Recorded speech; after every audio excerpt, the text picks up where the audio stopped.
Saudara, seorang warga di Bantul, Yogyakarta terancam kehilangan tanah seluas lebih dari 1.500 meter persegi lantaran sertifikat tanah miliknya mendadak berubah nama kepemilikan dan akan dilelang oleh bank karena jadi agunan pinjaman yang sudah jatuh tempo.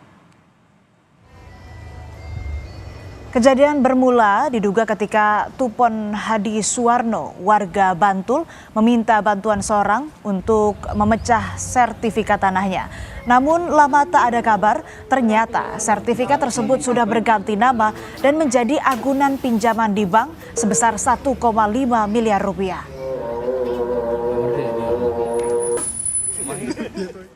Tanah itu ya? Tidak pernah menjual tanah itu. Dan tidak pernah meminjam uang di bank ya? Belum pernah. Tiba-tiba orang bank datang ya? Iya.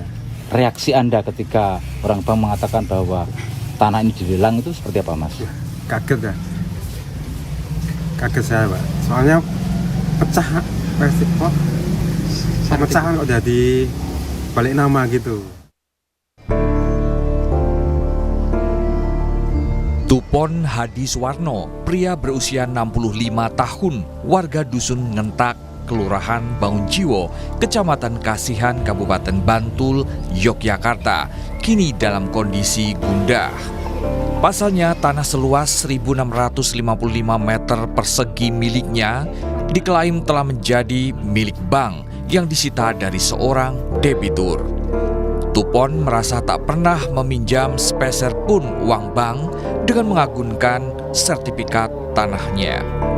Sebelumnya, Tupon sempat meminta bantuan seorang tetangga kampungnya berinisial BS untuk membantu memecah sertifikat tanahnya agar bisa diwariskan ke anak-anaknya.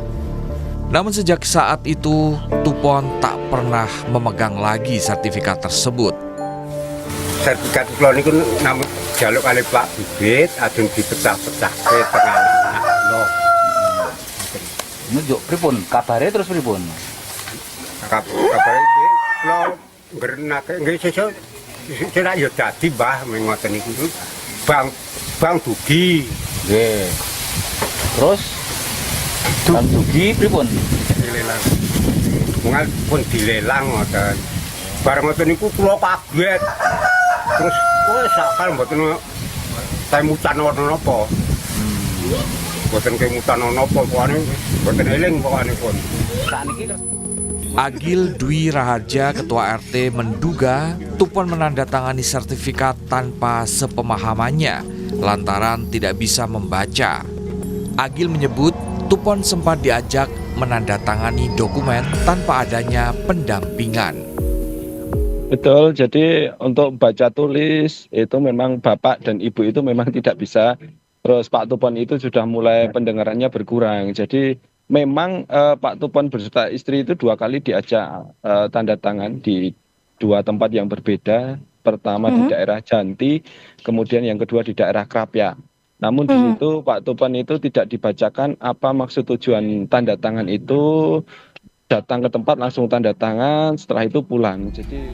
Doni Erwan Brilianto, Kepala Kantor Wilayah Pertanahan Nasional DIY, mengakui ada tanda tangan Tupon dan istri dalam peralihan sertifikat tersebut.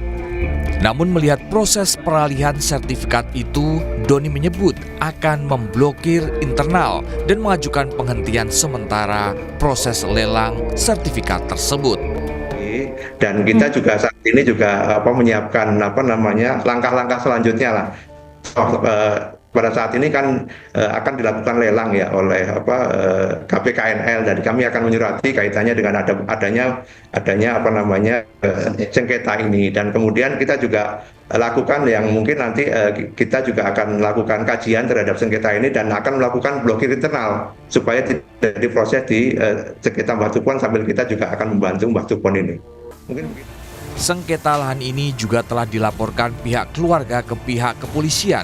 Polda DIY telah menerima laporan terkait kasus tersebut pada 14 April lalu dan masih dalam proses penyelidikan.